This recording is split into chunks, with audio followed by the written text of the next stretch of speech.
So AC Mirage drops very soon, and after 3 years of no new AC and lots of people checking in after much longer than that, I'm sure lots of you will have forgotten the details and events that will be very important to the overarching plot going forward. So this is the complete recap of the mainline Assassin's Creed story from a guy who knows far too much about this stuff. Let's just get into it. On September 1st, 2012, Manhattan bartender Desmond Miles was kidnapped by Abstergo Industries, a multi-corporate giant with significant influence in the sectors of medicine, entertainment, and finance, to name only 3. Desmond awoke from a strange, blurred apparition to find himself at a facility in Italy, a man and a woman in white standing over him. The man, the superior of the two, was Warren Vidic, and the woman, Lucy Stillman, was his assistant. What exactly they wanted and how Desmond factored into it would remain unclear for the time being. All Desmond was told was that he had something in his head that Abstergo needed, something that the Animus, this glowing, humming machine beneath him, could be used to access. Desmond could either comply or be put into a coma from which he wouldn't recover. This way, Vidic would still be able to access the information, albeit at a greater inconvenience. Desmond laid down, and Vidic explained that the public understanding of neuroscience, of the very nature of memory and DNA, was incomplete. As it turns out, memories are genetic. Every memory stored in a parent at the point of their child's conception is passed on to that child, and so on and so on. Genetic memories, as they're called, explain animal instinct and provide an extensive archive of a person's lineage. Vidic, with Abstergo, developed the Animus to decode and render these memories. The descendant is placed in the machine to relive the events with complete cogence. Whatever Abstergo want from Desmond is related to Altair ibn La'ahad. In order to gain access to the desired memory, Desmond must relive an earlier memory of Altair's, moving forward from there. This earlier memory takes place in 1191 beneath the holy city of Jerusalem. Altair's objective is to retrieve a concealed artifact. The hooded man fails this in spectacular fashion, proving himself selfish, reckless, and impatient. When he's intercepted by a uniformed Templar, Altair is sent back to his people, the Assassins, with a message of destruction. These two orders are inherently opposed. Though both claim to endeavor for peace, their methods are vastly different. The Assassins strive for peace so that humans may live and experience all of life's wonders. Truth, liberty, and expression, all made possible by unequivocal freedom. The Templars claim that this mission is self-defeatingly idealistic. Some incarnations of the group even claim that the Assassins are completely ignorant to human nature, that humans are inherently low, and that their worst impulses are enabled by freedom, compromising the peace that the Assassins claim to value. The Templar solution is to deny the people of the thing the Assassins cherish most, their freedoms. You would like that, wouldn't you? To rid the world of all who do not share your views. Guilty as charged. It's these incompatible philosophies that set the groups against one another over generations and continents. They are truly incompatible, just as Altair is with the Assassin's Creed. In Solomon's Temple, he broke the 3 central tenets that assassins live by. Stay your blade from the flesh of an innocent, hide in plain sight, and never compromise the Brotherhood. For this betrayal, the Mentor, or Al-Mualim, conjures the vision and sensation of his dagger stabbing Altair. He does this using the artifact, or the Apple of Eden, which was recovered by Malik, one of Altair's assassin brothers. Unable to process this feeling, Desmond desynchronizes. This is the process of falling out of step with an ancestor's memories. Although an ancestor's memories are fixed, their descendant must comply to an extent. Higher levels of synchronization lend to higher accuracy, and low enough synchronization will eject the descendant entirely. Desmond, being anxious and new to the technology, has desynchronized twice now, and this isn't the only hazard of the Animus. Too much time spent in the past will induce the bleeding effect, the blending of an ancestor's memories with one's own, an issue that can escalate to total mental breakdown. Your brain is doing too much work. The longer you stay in, the more damage it does. It's even possible that... It's possible the memories we're digging into could eventually overwrite your own. Like information on a tape drive. With the dangers of the Animus in mind, Lucy convinces Vidic to give Desmond regular breaks, because if Desmond dies, the apple is lost. And in these periods outside of the Animus, Desmond found himself embroiled in a conspiracy he'd left behind years ago. Desmond was born in 1987 in rural South Dakota. His community, the farm, was tight. 30 men, women, and children, all united by the assassin cause. Desmond was trained intensely to serve the Brotherhood and to beware their enemies, the Templars, or Abstergo, a corporate entity that Desmond was told controlled America completely. As Desmond grew older, he found himself gradually more disaffected with what he saw as a crack job conspiracy peddled by his father, William, an intense man utterly dedicated to the assassin mission and to molding his son into an agent of it. The assassins. I was born into it. I didn't choose. It was like a birthright. You are an assassin, they told me. What did that even mean? Ever since I was young, they never stopped saying it. You are an assassin. You are an assassin. And this is our creed. Nothing is true. What did that mean? A world without purpose? Everything is permitted.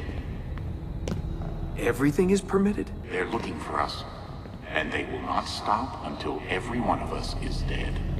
Polarized by his father and his eccentric theories, Desmond abandoned the farm on his 16th birthday. He found himself free from the assassins in New York City, where he worked as a bartender up until his kidnapping. Now, in Abstergo's capture, it became clear to Desmond that there was an unsettling amount of truth to William's words. Eavesdropping on conversations and hacking emails revealed that Abstergo were indeed a modernized front for the Templars, and they had achieved staggering power in an increasingly corporate world.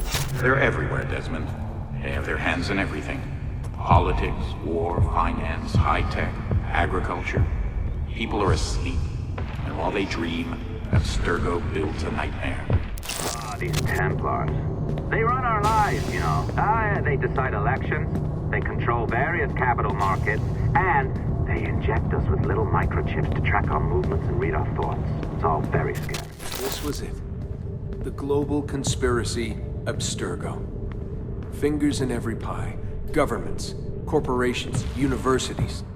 In Vidic's emails, Desmond discovered the Animus Project, an initiative headed by Vidic to discover and kidnap, or acquire, descendants of people who came into contact with pieces of Eden so that they may be recovered. Desmond is the 17th subject. He discovers that the 16th was pushed too hard and had suffered some cryptic, bleeding effect related incident that had killed him, at least as far as Desmond could gather. In spite of his developing knowledge, Desmond still had no choice but to give Abstergo, the Templars, exactly what they wanted. Altair, once a master assassin respected more than almost any, found himself reduced to a novice. Al-Mualim stripped him of his tools and rank, promising to return them only when Altair had assassinated the 9 men on his list. The names given were of sporadic wrongdoers. Christians and Saracens, legitimate and illegitimate. As Altair whittled down the list, he found that these men were more well-connected than initially thought. All were Templars, headed by Robert de Saab, the uniformed man from the temple. With each kill, Altair found himself closer to the truth that the assassins purported to value so much. His mission changed from one of pure obligation to one of understanding, and in his growing wisdom, Altair discovered that Al-Mualim had been the true enemy of both factions, working with the Templars to pursue the apple before having Altair kill them, leaving no competitors for the artifact. After killing Robert, the last Templar standing, Altair returned to Masyaf to find its townsfolk glassy-eyed and absent-minded, clearly under the apple's spell. Altair, with some difficulty, was able to combat the mind control and hallucinations Al-Mualim administered, fatally wounding him with his hidden blade. Altair's story is a lot longer and richer than I can get across in this kind of recap, but if you're interested, I've covered his entire life from birth to death in a video mainly covering the Secret Crusade novel that I'll link below. As the apple slipped from Al-Mualim's grasp, it projected a rotating 3-dimensional map. This apple, marked apple number 2, had been in the possession of Abstergo, but it was destroyed in an incident related to the construction of the Eye Abstergo, the logical end of Templar philosophy and the group's most important mission, a satellite that would amplify the Apple of Eden's mind control globally. Hypothetically, the Eye Abstergo would enslave humanity under a singular vision, achieving undeniable New World Order. All that was needed was a piece of Eden, and now Abstergo had the potential locations for several. The map seems to confirm the locations of precursor sites. One such site is a vault in central Italy, related to an ancestor of Subject 16s that Abstergo had been interested in. Watching on were 3 Abstergo executives. Speaking was the company CEO Alan Rickett. With Desmond's usefulness now spent, he ordered Vidic to kill him. Lucy, who had gestured allyship to Desmond and helped in his spying, recommended that Desmond be spared for the time being. The recovery of a piece of Eden was likely to be complicated, and Desmond's memories could prove to be important yet. When Desmond was left alone, he found himself capable of harnessing Altair's eagle vision, likely thanks to the bleeding effect. This heightened extrasensory perception revealed bloody markings on the floor of the laboratory in Desmond's living quarters, surely left by the mysterious Subject 16. Though there was no time to reflect on these symbols, as a bloodied Lucy enters the laboratory and hurries Desmond into the Animus, where he synchronizes with 16's Italian ancestor. Desmond experiences the birth of Ezio to Maria Auditore and is hastily pulled right back out. Lucy directs Desmond to a parking lot, dispatching of Abstergo's pursuing security with ease. She drives Desmond to an assassin hideout in Rome, where she explains what exactly they plan to do. Using the Animus, Desmond will relive the memories of Ezio, an Italian noble boy turned assassin, learning to fight, move, and hide in step with his ancestor using the bleeding effect. Lucy explained that if Desmond could harness the effect and stave off its more psychotic qualities, he could learn to replicate the skills of a seasoned assassin within days. While this was true, Lucy's intentions were not. Lucy was born into the Brotherhood in 1988. In 2005, William Miles had her split from the Brotherhood in order to infiltrate Abstergo and hijack the Animus project. She and Vidic worked closely on the Animus 1.0, and as the years ticked by, Lucy couldn't help but feel she'd been abandoned and used by the assassins. By the time that William was ready to make use of his mole, 6 years had passed, and Lucy's allegiances had dissolved. She'd make her first move as a Templar in 2011, when the assassin Clay Kazmarek was intentionally detained by Abstergo and made the Animus Project's 16th subject. William assured Clay before and during his detainment that the assassin mole would watch over him and extract him when necessary. As was typical, Vidic pushed his subject too far, inducing a bleeding effect that was horrifically vivid. Vivid enough that Juno could leave a message for Clay through one of his ancestors.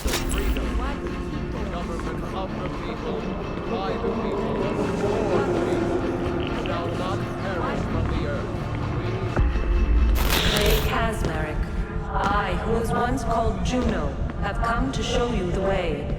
Remember, in Eden. What is this device? Touch Adam and you will know. I can see what has been, what will be.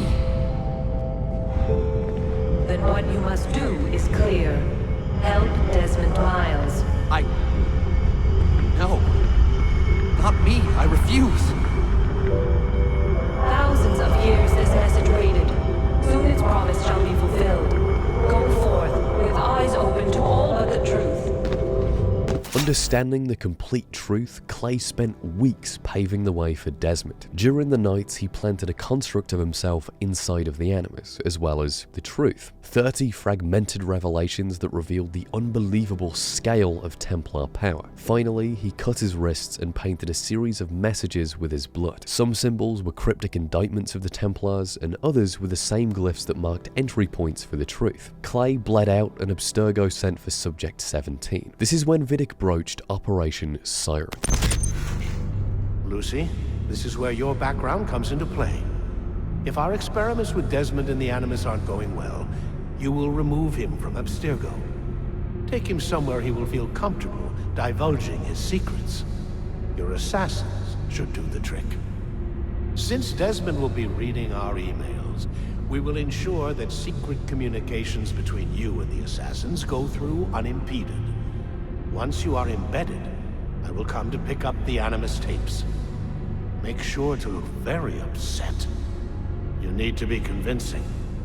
Desmond will lead you to the apple, and then you bring it right to us. We're counting on you, Lucy.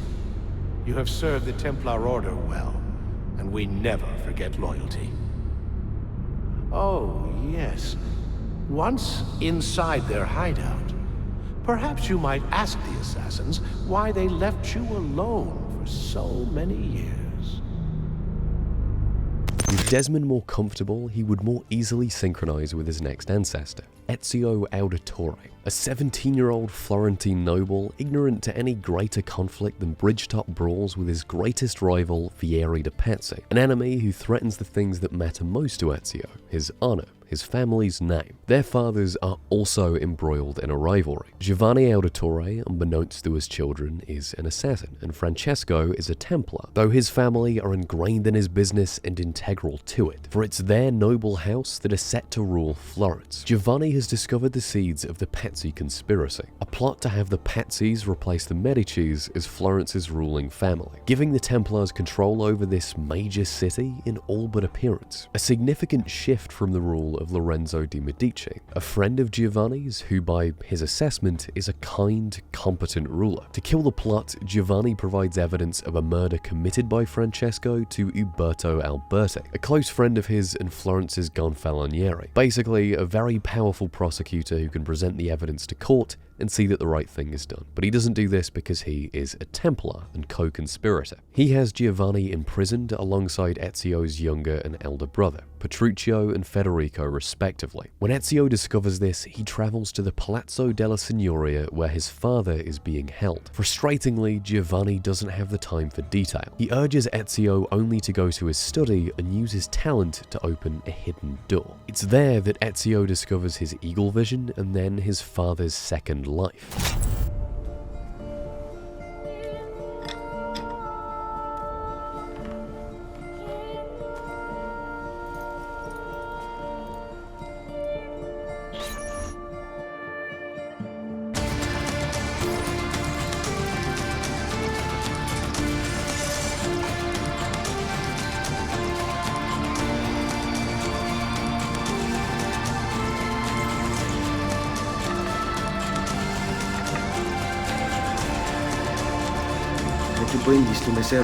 Ezio successfully delivers the documents to Uberto Alberti, but this is no use. Giovanni's fate has long been sealed. My sentence to death. You are a traitor, Uberto, and one of them. You may take our lives this day, but we will have yours in return, I swear! We will! Father! There! Grab the boy! He's one of them! In the following years, Ezio had his revenge on Uberto, Vieri, Francesco, and many, many more. This hapless boy became a Templar ghost story. Wherever power traveled, the assassin followed. His legend grew in step with a trail of Templar blood, from Florence to Tuscany to Venice and to the Vatican, where, after 2 decades of fighting, Ezio gave up his revenge. Time after time, he'd been steered in the right direction by the assassins, his new family. At this point, his mission had more to do with the ambitions of the assassins than those of a bloodthirsty 17-year-old. So Ezio closes the book on his vendetta with an act of selfish mercy, letting Rodrigo, the Grand Master of the Italian Templars, live, seeing now that he has nothing left. Rodrigo had thought himself prophet, the one destined to open the vault beneath the Vatican, a mission he was so sure of that he pursued and achieved the papacy. Now, rapping on the vault's door with both keys in hand, it won't open. In the face of this, he welcomes Ezio's wrath, and Ezio does not indulge. The prophecy had been explained to Ezio too by his closest ally, his uncle Mario. Ezio had dismissed this at the time as an old man's fantasy. The idea was introduced through Altair's Codex, which described 2 pieces used to access a vault. Rodrigo had the first piece, the papal staff, and Ezio had intercepted the second, an apple of Eden. Used in tandem, they would open the door for the prophet. For Ezio, as it turned out. Its passageway consisted of a glassy marble, etched with the gleaming runes of some forgotten civilization. In the inner chamber materialized a golden spectre who introduced herself as Minerva. She spoke for her people, the Isu, the first civilization. Roughly 75,000 years before this, the Earth was ruled by this precursor race. Humanoid, but so much more capable than humans, by design. The Isu was so technically advanced that they could designate their menial jobs, those of laborers and soldiers, to a lesser species designed to serve. The human was created in the Isu image, with smaller brains, shorter lifespans, and one less sense. Where humans possess 5 senses, the Isu possess a 6th. Knowledge, the ability to sense and perceive time and the universe's many possibilities. Where humans had double helix DNA, the Isu had triple helix DNA. The most important feature of human design was in the brain. Human brains were embedded with neurotransmitters that could be activated by use of Isu technology, most notably the Apple of Eden. This would make the human blindly subservient to the requests of the Apple's wielder, subject to control and hallucination. As time went on, this mind control became less reliable. Some Isu mated with humans, creating Isu-human hybrids, diluting the concentration of human blood and the control capabilities of the Isu with it. 2 notable hybrids are Adam and Eve. They stole an apple of Eden and awoke the people, leading a human uprising against the Isu, who were now far fewer in number than the humans. As war unfolded, the Isu found themselves distracted from an even greater threat, a coronal mass ejection from the sun that would ravage the Earth and its people, leaving few, if any, to wonder its ashes. The Isu's greatest scientists set to work on preventing the tragedy. The Capitoline Triad, consisting of Minerva, Juno, and Jupiter, locked themselves away for years working toward possible solutions. When it became clear that there was no preventing the flare, Minerva used her 6th sense in tandem with Isu technology to sift through calculations of the future. She discovered that there would be survivors of this catastrophe, humans that would repopulate and flourish once more, only without the foresight and capability to prevent an inevitable second flare independently. Using the Eye of Eden, Minerva recorded this message, understanding that it would be seen by Desmond through Ezio. She explained all of this and told him to seek out the Grand Temple, where the world might still be saved. It's at this moment in the session that Vidic led a breach on the facility. He and his men sought to retrieve Desmond, who was now proficient in combat thanks to the bleeding effect. He was able to beat Abstergo back and escape their clutches once again. Only 2 weeks have passed since Desmond's abduction, and the fate of the world now lies squarely on his shoulders. Despite their retreat, Abstergo still remains a massive threat. Their men patrol the Italian border, locking the assassins in the country, where only one safe house remains uncompromised, the Villa Auditore. It's here, in Ezio's home, that the bleeding effect's more malicious symptoms make themselves known. Desmond has adopted Ezio's combat and parkour skills, but his memories are becoming far more intrusive than ideal. There were some hallucinations of Altair's life at the Assassin's Rome facility, but the bleeding effect seems provoked now by the Villa. Though, powering up the safe house does give Desmond some much needed downtime with Lucy, who he's growing much closer to. She's convinced that the location of the temple lies within the apple, seeing as Minerva seemed to communicate with it in the vault. Entering the sanctuary, Sean observed the numbers 1419, 1420, and 1421 written beneath a tetragrammaton, something he would endeavour to research whilst Ezio delved back into Ezio's memories, picking up where he left off in 1500. Ezio has achieved peace. Rodrigo Borgia has been defanged and all is right in the world. Better than right. Ezio is a hero to the people of Monteriggioni, and he's finally able to see to the neglected parts of his life, the things that he's fought for, family, love, and community, but there's still another fucking 2 of these things. There has to be some dead uncle. There we go. Ezio's sparing of Rodrigo is already yielding consequences.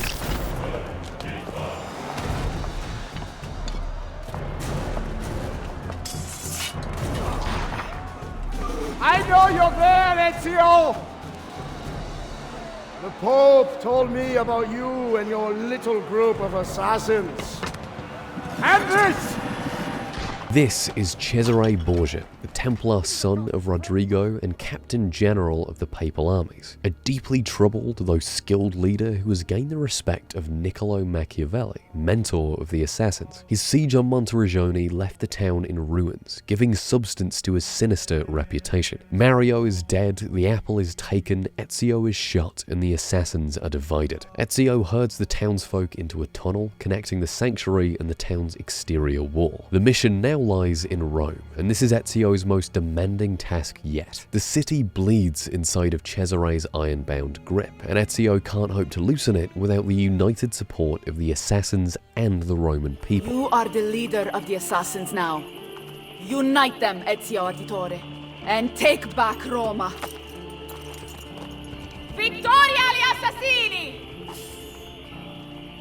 Vittoria agli assassini. Over the coming years, Ezio restores Rome and recruits its people into a renewed, unified brotherhood. He purges the Templars of their executioners, captains, bankers, and with some help from Cesare, their popes. In his time reliving memories, Desmond came into contact with more of Sixtine's messages scattered around Italy. In his last excursion, Clay's glyphs culminated in The Truth, a segmented video of Adam and Eve's uprising, and this time his riffs concluded with The Miracle, a space in the Animus where a construct of Clay's brokenly prophesied Desmond's future.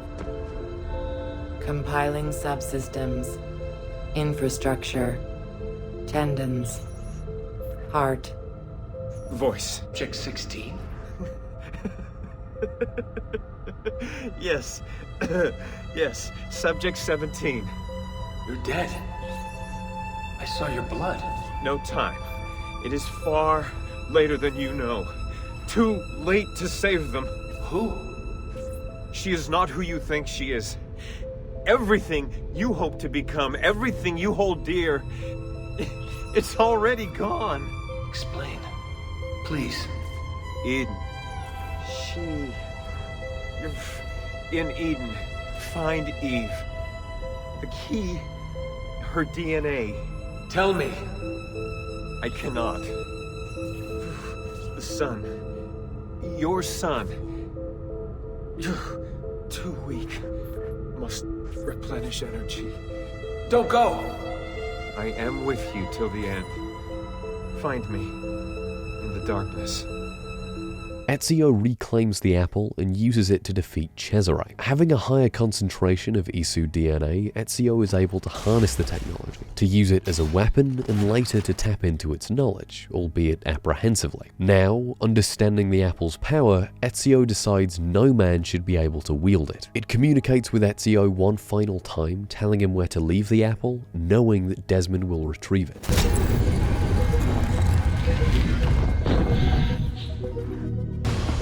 Got it. Colosseum. The trouble now is finding the password for the Colosseum vault. The power is out, so there's no hope of scanning Ezio's memories, leading the group back to the Tetragrammaton. 1419, 1420, 1421.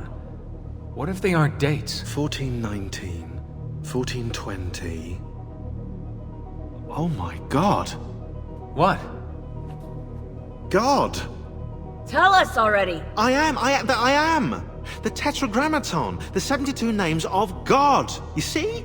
They're all contained within 3 verses, Exodus 19 through 21. And get this, you'll like this, if you arrange the 4 Hebrew letters in God's name within an equilateral triangle, their numerical values add up to the same number, 72. Are you absolutely sure about this? That's kind of why I'm saying it out loud, Rebecca, yeah, but I haven't got to the kicker yet. Construction on the Colosseum began in the year 72. I think we have our password. While Desmond works his way to the vault, Lucy observes that there's exactly 72 days until the Abstergo satellite launch and the second catastrophe. Somebody wanted to make sure they got this right. Deeper into the Colosseum, projections of Juno begin to appear. Her words more cynical than Minerva's. She speaks to the Isu's superiority, of mankind's ignorance and their need to be shepherded. The two Isu are clearly of different philosophies. Entering the Colosseum's vault, things only get more complicated.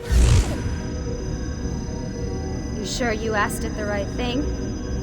I know this, I know that symbol. That's a Phrygian cap. It stands for freedom, and that's a Masonic eye. Now those two come together in only one place. What's happening? I can't move. Your DNA communes with the apple. You have activated it. I killed Lucy. It was the apple, son. It was Juno. I saw what she was. What would happen if I let her live? I could have stopped myself. I mean, there was a force there. But I didn't have to. I chose to. Desmond. Lucy was going to betray us and take the apple back to Abstergo. I saw the satellite launched, I saw them turn it on, and then... it failed.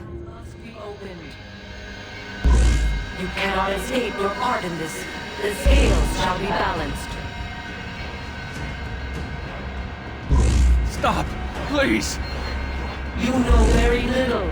We must guide you.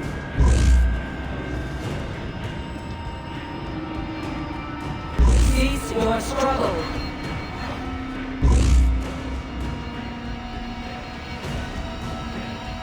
No!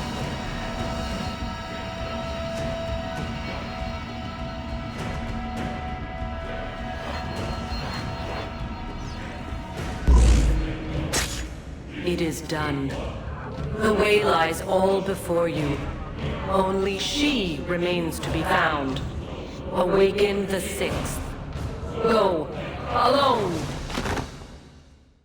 Desmond is in a purgatory of sorts. A combination of the bleeding effect, overexposure to the apple, and mental shock have left him in a comatose state. Desmond is placed in the Animus when William joins and takes over the group. Here, Desmond relives a short string of Ezio's memories that conclude with he and Leonardo discovering the Pythagorean Vault, where the coordinates of the Grand Temple were left for Desmond. And this didn't trouble Ezio, who now understood his role as a conduit. Rebecca has modified the Animus, giving it the capacities for life support, sustaining Desmond's consciousness in the Black Room, what Clay's construct describes as the guts of the Animus after greeting Desmond. He explains that Desmond is now experiencing the bleeding effect at the same extremity that drove Clay to madness. Currently, the fragmented memories of his ancestors are competing for Desmond's mind. If nothing is done, they will all bleed together, destroying his psyche completely. To pacify the memories of Altair and Ezio, Desmond needs to find the Sync Nexus. This is the moment where a descendant has effectively completed their ancestors' lives and has nothing more to say. So Desmond takes to reliving the twilight years of Ezio, who was reliving the twilight years of Altair, a convenience for Desmond and the game's themes. After decades of following Altair's directions and doctrine, Ezio had discovered a letter concerning the legendary assassin written by his father. He describes a library built by Altair at Masyaf.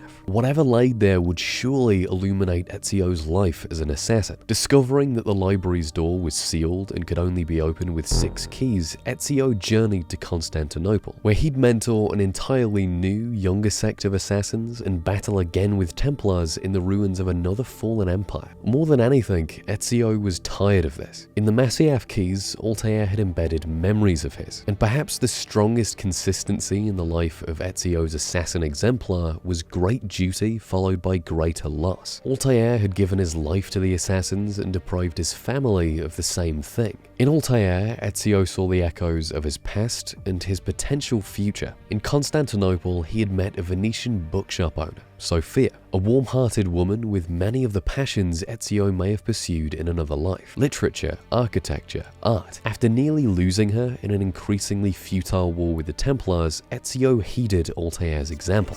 Do not return.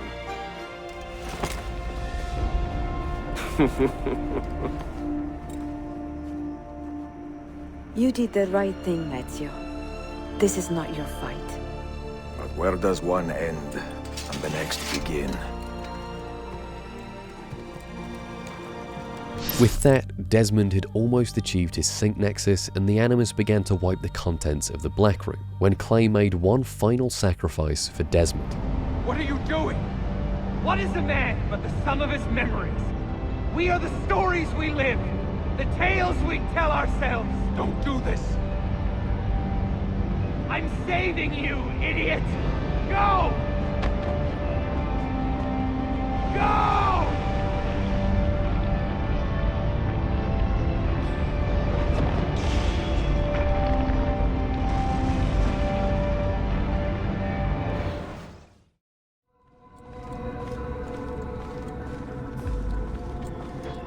No books.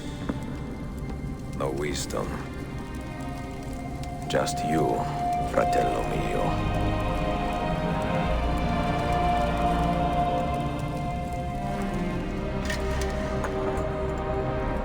Requiescat in pace, Altair.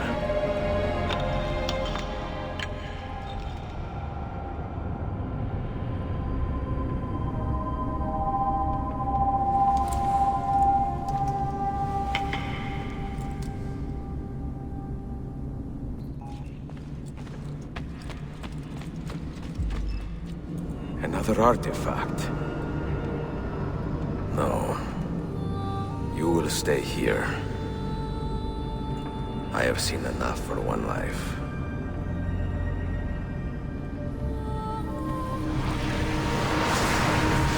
Desmond? He's talking to me? I heard your name once before, Desmond. A long time ago. And now it lingers in my mind, like an image from an old dream.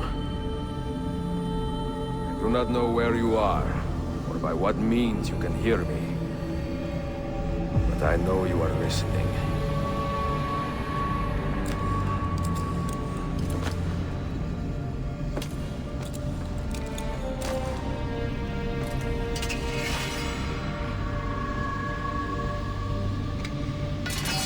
I have lived my life as best I could, not knowing its purpose, but drawn forward like a moth to a distant moon.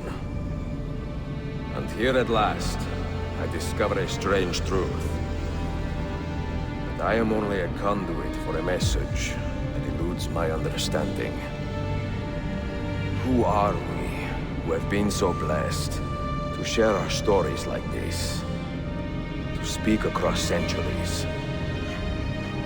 Maybe you will answer all the questions I have asked. Maybe you will be the one to make all this suffering worth something in the end. Now, listen. Achieving the Sync Nexus transported Desmond's consciousness into the Nexus, a space outside of the time stream where calculations were made and messages were delivered. This message was from Jupiter, the third member of the Capitoline Triad. Here, he clarified exactly what they had intended for Desmond and what he needed to do to achieve it. There existed a grand temple, a place where all of Isu knowledge had been collated. Minerva had alluded to multiple temples in the Vatican Vault, but Jupiter distinguished one located in upstate New York. Its coordinates matched those discovered by Ezio in the Temple of Pythagoras. Jupiter explained that the Triad had trialed 6 failed methods of salvation, and none had succeeded. The resulting catastrophe, the Toba catastrophe, had left only thousands of humans alive and far fewer Isu. Desmond was tasked with taking Jupiter's words from his head into his hands in order to prevent a second catastrophe. Desmond, can you hear me? Son?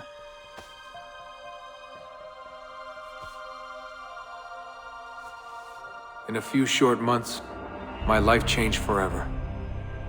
I know what we need to do. I know my easiest days are behind me, but I don't want them back. My name is Desmond Miles, and I am an assassin. I am an assassin. The apple opens the outer entrance of the Grand Temple, but its inner compartments are locked. One final door requires one final key. Juno, through the temple, communicates with Desmond, triggering a bleeding effect related to the ancestor Haytham Kenway, an English Templar active in the colonies in the 18th century. The first relived memory entails Haytham's killing of the assassin Miko in London. Haytham swipes an amulet from the murdered assassin that would seem to be the temple's remaining key. Haytham's mission is to locate and access the Grand Temple on behalf of the Templars, believing it to be an ancient storehouse of some kind. He assembles a team to aid him on the mission, consisting of himself, Charles Lee, a British soldier, William Johnson, a land speculator for the British whose knowledge of the area is invaluable, Thomas Hickey, a criminal with knowledge of the underworld, Benjamin Church, an ambitious and fast-rising Boston surgeon, and John Pitcairn, a British Marine officer. In order to narrow his search, Haytham allies with the Kanyangahaga, or Mohawk people who live in the search area. His partnership with Gatsizio, or Zio, proves fruitful. She confirms the location of the temple in exchange for Haytham's aid in defeating Edward Braddock, a redcoat who would see the tribe displaced from their land. This is only a half victory though. Haytham lacks the apple,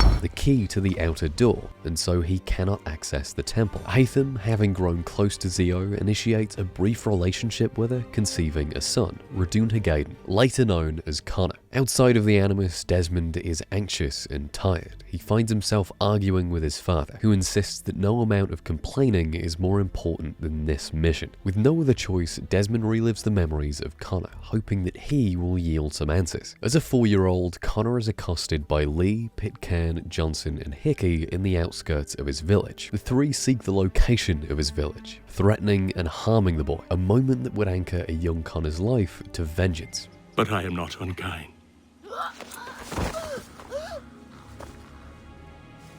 And so I spare you, that you may carry word to your people. Let them know the sooner we are given what we seek, the sooner you can return to your pathetic, empty lives. A fair trade, is it not? What is your name? Charles Lee. Why do you ask? So I can find you.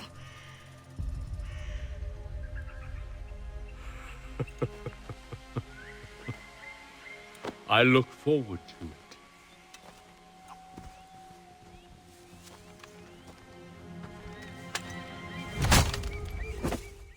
Connor returns to his village inflamed and collapsing. Zio is trapped beneath debris, and a desperate Connor fails to save her. Putting 2 and 2 together, he concludes that this was the work of Charles Lee. A decade later, the clan mother summons Connor and gives him a crystal ball, a circular piece of Eden that provides a gateway to the Nexus. It's here, through spiritual visions, that Juno sets Connor on the intended path. She tells him that if the Templars continue unimpeded, they'll access the temple prematurely, destabilizing the land that his village stands on. His best bet at defeating them lies with the assassins, with Achilles, a battered old mentor well past his day. With his teaching, Connor goes from strength to strength. He's instrumental to the Boston Tea Party, destabilizing Johnson's revenue stream before killing him outright. He takes the side of the Patriots in the Revolutionary War, believing their governance is better for the Mohawk. Connor is involved and cartoonishly crucial to the battles of Concord, Lexington, Chesapeake, and Monmouth. It's at Bunker Hill that Connor puts an end to Pitcairn. Later that year, Connor stifles an assassination attempt against Washington by Thomas Hickey, killing the latter and earning the trust of the former. And in his pursuit of Benjamin Church, Connor finds himself in partnership with his father. Though the two are initially hostile, Haytham struggles to suffocate his parental instincts, and Connor finds himself respecting the man, even contemplating an assassin-Templar alliance to a skeptical Achilles. Though this optimism is stopped dead in a meeting between Connor, Haytham, and Washington. Haytham gleans correspondence revealing that Washington is ordering the razing of Mohawk land in response to a new alliance with the British, and he only continues to bait Washington into exposing his past misdeeds to Connor. Well, tell him, Commander. We've been receiving reports of Allied natives working with the British. I've asked my men to put a stop to it. By burning their villages and salting the land, by calling for their extermination, according to this letter. Not the first time, either. Tell them what you did 14 years ago. That was another time. The 7 Years' War. And so now you see what happens to this great man when under duress. He makes excuses, displaces blame, does a great many things, in fact, except take responsibility! Enough! Who did what and why must wait. My people come first. Then let's be off. No. You and I are finished. Son. Do you think me so soft that by calling me son, I might change my mind? How long did you sit on this information, or am I to believe you discovered it now? My mother's blood may stain another's hands, but Charles Lee is no less a monster, and all he does by your command. A warning to you both. Choose to follow me or oppose me, and I will kill you. Connor continues to aid the Patriots begrudgingly, in hope of securing a better future for his people than Charles Lee, Washington's would-be successor. Haytham, seeing Lee as the future of the Templar Order and of America, stands in Connor's way one final time. This is why the Templars will never be destroyed.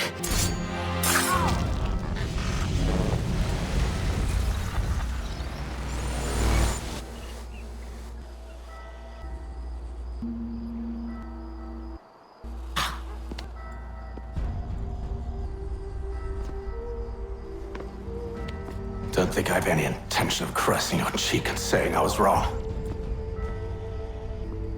I will not weep and wonder what might have been. I'm sure you understand.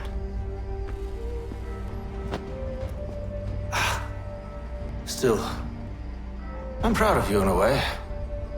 You've shown great conviction, strength, courage. All noble qualities. I should have killed you long ago.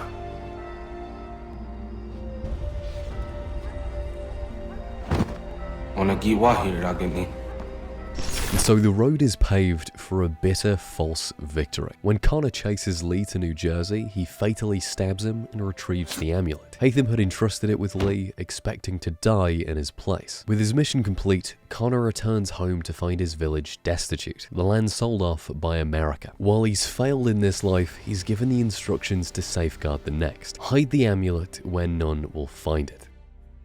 In the present, things are just as hectic. To open the Grand Temple completely, it must be powered, and so Desmond sets off to Manhattan and then Sao Paulo to steal the Isu power sources. In each excursion, Desmond narrowly escapes Warren Vidick's most capable field agent, Daniel Cross, an ex-assassin molded into an assassin killer by Vidick. It was December when the third and final source was located, and there simply wasn't the time for Desmond to leave Connor's memories to retrieve it, so William traveled to Cairo in his place. After retrieving the power source, William was captured by Abstergo and imprisoned in the Rome facility, something Desmond discovers when Vidick sends a hostage video to the assassins. So, left with no other choice, Desmond leaves the Animus and journeys back to the Rome facility. Abstergo guards descend on Desmond and he makes short work of them. Then Cross enters the fray and Desmond deals with him too. Mere weeks have passed, but this isn't the same man who left here in the trunk of a sedan, something Vidick clearly didn't account for. Shots.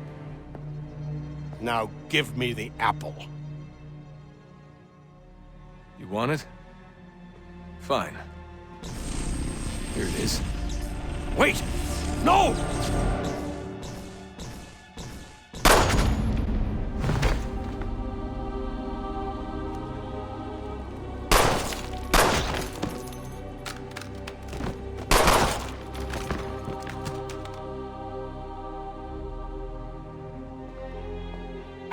Never should have come here. You put everything on the line. For what? So you could rescue your father?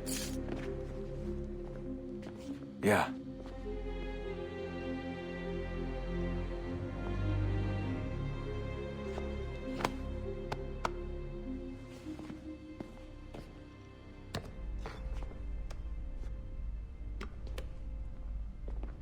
On the night of December 20th, Desmond, William, Sean, and Rebecca recovered the amulet from Connor Davenport's grave in Massachusetts. With all the pieces in place and no time to spare, the final door was unlocked, revealing a glowing Isu pedestal and an ultimatum that was more complicated than initially thought. Between Animus sessions, Juno, through the temple, had been speaking to Desmond. She outlined the 6 methods of salvation that Jupiter had alluded to in the Nexus. Their first method was the global Aurora Borealis device. This would project a shield around the Earth that would hold against the flare. The science held up, but such a shield couldn't be constructed in time for the first catastrophe. The process could only be automated in time to prevent the second. As the years ticked by and more methods failed, the Triad found themselves desperate, challenging the very nature of physics in order to save themselves. And Juno had some more controversial ideas surrounding the transplanting of one's consciousness. When her husband, Aita, died as a test subject for the Triad, Juno sought to immortalize his consciousness in the form of a genetic trigger in the human genome. Minerva protested this on ethical grounds, arguing that the manifestation of an Isu's consciousness and memories was likely to trouble a human. Still, she went ahead with this and planted the trigger, creating sages. These humans would be born with Aita's usually distorted memories and over 1,500 times the Isu DNA of their non-sage counterparts. As a result, sages are typically very canny, and their intelligence is often put to ill use. Many sages inherit Aita's obsession with Juno and scheme to see her reincarnated and released into the world, the exact thing that Minerva came to fear. When Desmond entered the temple's inner chamber, she explained in a projection that Juno didn't didn't want merely to save the world, but to conquer it and return humans to their rightful, docile place. When this was discovered, Juno was outcast, and her consciousness only lives now in the Grand Temple, attaching a bleak stipulation to the world's salvation. By activating the pedestal, the global Aurora Borealis device, the world will be saved but threatened anew by Juno. Minerva, having known Juno, insists that welcoming the flare would be a planetary mercy killing. No person would be forced to endure Juno's wrath. When Desmond asks that they explain what will happen if he doesn't activate the device, Minerva is hesitant, telling Desmond that he wouldn't understand. Juno explains that Desmond and company will leave the temple unharmed. Desmond would become a messiah. His loving teachings would be immortalized in a new religious canon, spearheading a worldwide healing. Generations after Desmond's death and deification, his earnest words would be warped into war cries, and human history would simply repeat itself. Desmond had seen enough. Enough!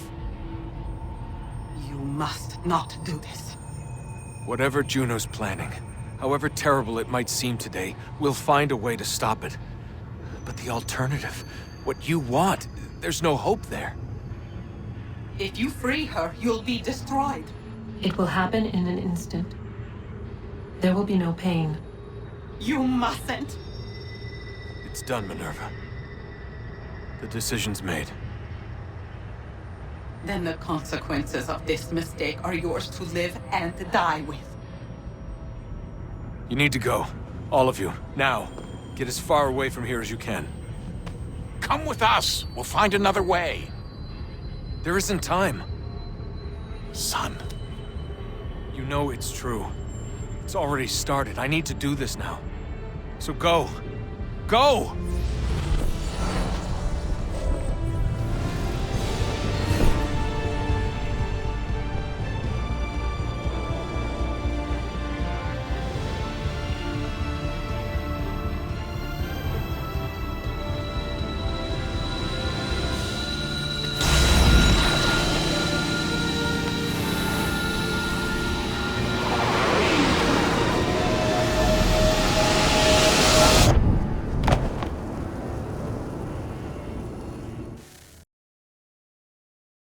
In October 2013, an Abstergo employee begins their job working for Abstergo's entertainment subsidiary at their Montreal location. They're a researcher for the Sample 17 project, a comprehensive study of the genetic memories of Desmond Miles, whose body was recovered hours after his death by Abstergo agents. The inconspicuously designed Animus Omega allows its user to relive genetic memories not belonging to themselves at no real difficulty. The memories the researcher relived were those of the pirate Edward Kenway, father of Hatham and grandfather of Connor. In almost typical Kenway fashion, he found himself on both sides of a conflict between the Assassins and Templars. Whatever that involved is likely of use to Abstergo. The pretext for the project was that Abstergo Entertainment was simply obtaining material for upcoming entertainment products. The pretense for this particular mining of memories was Devils of the Caribbean, a pirate blockbuster that dialed back on the bleakness and bloodshed that characterized Edward's saga and doubled down on the drunken swashbuckling that makes for a fun blockbuster. Any mention of Isu Sites, Assassins, or Templars is of course omitted. Edward didn't know money, a fact that defined and seriously constricted his opportunities. When Edward married the daughter of a wealthy merchant, Caroline Scott, he dreamt of grander things than a farm in Bristol. Caroline, truly loving her husband, assured him that for her, this was enough, a sentiment that Edward couldn't stomach. And so he soon set his sights on something bigger, the West Indies, where there was money to be had. Edward was so sure of it that he vowed not to return to England until he was rich. Caroline, content with their humble life and alienated by Edward's delusions, returned to her father's house before Edward set off as a privateer. In mere months, privateering was outlawed, and Edward found himself pirating with a brig named the Jacobite. In 1715, the crew pushed their luck too far and took on their final dogfight. When a storm equalized the battle, Edward found himself shipwrecked alongside Duncan Walpole, a passenger from the other vessel. After some provocation by Walpole, Edward killed the man and rifled through his belongings. Among them was a letter from Havana's governor, Laureno Torres. In exchange for some maps and a strange crystal cube, Walpole would be paid handsomely. Torres added that he had never seen Walpole, but would recognize him by his distinctive robes. With this lucrative mission dropped in his lap, Edward made for Havana. Meeting Torres, Edward slowly discovered that he played the part of an assassin defecting to the Templars, and that these men, Torres, Ducasse, and Rogers, were to be his brothers in arms. After handing over the cube, Edward, as Duncan, was inducted into the Templars and informed of their mission. There exists a precursor observatory. Inside is an ISU device that could be used to achieve groundbreaking surveillance. Torres explains that from the observatory, every human's location, words, and actions would be made accessible. He dreams of total justice in a new world, where there are no secrets and there are no lies. The observatory only needs a blood sample to function, rendering a real-time audio-visual projection of the subject's surroundings. The Templars' current lead was Bartholomew Roberts, a Welsh pirate and sage that the Templars had imprisoned. He claimed to know of the observatory's location. Edward, displeased with his pay, decided to break Roberts free and locate the observatory with his aid. Though, the Templars, having seen through Edward's ruse, incapacitated him and had him shipped off on a prison vessel, where he met Adewale, a sounder voice than most of Edward's brothers. The two escaped, and with a crew of fellow prisoners, commandeered a Spanish brig that they renamed the Jackdaw. As Edward declared that he was going home, the crew set course for Nassau, an island state governed by his close friends and mentors Benjamin Hornigold and Edward Thatch, pirates whose scope saw beyond rum and gold. Their sights were set on a fair and free pirate republic. Their vision was sincere but impractical. Attached as he was to the pirate life, Hornigold dreamt of a true civilization, a difficult thing to reconcile with Nassau's mission statement. And when that was tested by a British pardon, Edward saw his friends divided, defected, and dead. Unbeknownst to Edward, Caroline was growing ill back home. Looking after a daughter, and having nothing to show for his years of absence, Edward set his eyes back on the observatory. And so Edward and Roberts reconvened, this time as allies. Roberts made sure their allyship was a complicated one. This sage viewed humanity cynically. In his view, he had no contemporaries, just tools there to satisfy his designs. And with great charisma and impossibly lucrative knowledge, his crew and Edward were numbed to his true nature.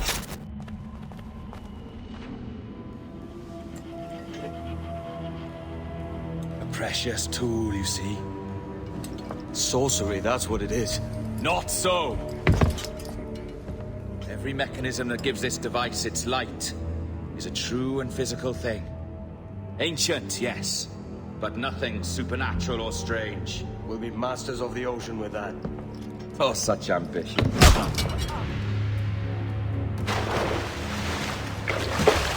There is nothing in my code about loyalty, boy. You played your role. But our partnership is done! You're a dead man, Roberts! When an injured Edward gave chase to Roberts, he was incapacitated and later sold to the British, who held Edward prisoner in Jamaica. Woods and Torres offer to have Edward freed if he shares the location of the observatory. If he fails to comply, he'll likely be sentenced to death, like his friends Anne Bonny and Mary Reed. Reed is an assassin, and had often told Edward of the Creed's virtues. Some resonated. Edward too considered liberties, brotherhood, and fulfillment to be of utmost importance. He had remarked on the values that Nassau shared with the assassins, but had always flinched from the responsibility the blade asked for. When Atabai, mentor of the West Indies Brotherhood, mounted a rescue, he enlisted Edward's help in saving Mary. As she lay dying of illness, she charged Edward with redemption, and on the other side of a drunken depression, Adewale set him on that path, bringing Edward into the assassin headquarters, where he acknowledged that no amount of riches or reputation had given him happiness. None of Edward's loved ones were left to stand by his side. Adewale had stepped down as quartermaster, and Caroline had succumbed to illness. Edward, with the teachings of Atabai, joined the Assassin Brotherhood and fulfilled Mary's dying wish, killing Roberts and toppling the Templars, putting an end to Torres's gambit for the observatory. But killing you rights a far greater wrong than ever I did. You honestly believe that? You would see all of mankind corralled into a neatly furnished prison, safe and sober, yet dulled beyond reason and sapped of all spirit. So with everything I've seen and learned in these last years, I do believe it. You wear your convictions well. They suit you.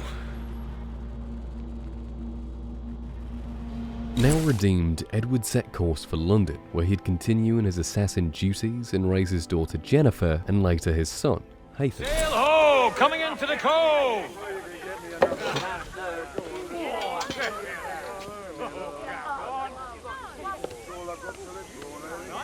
You're a good man, Edward. And if you learn to keep settled in one place for more than a week, you'll make a fine father too.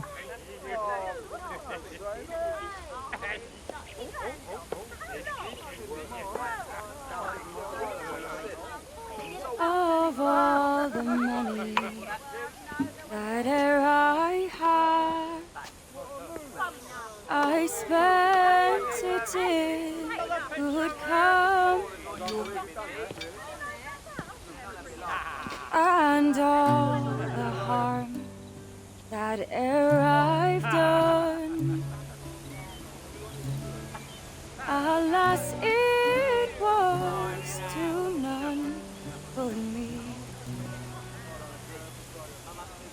And all I've done for want of wit to memory now I count. So felt the parting glass.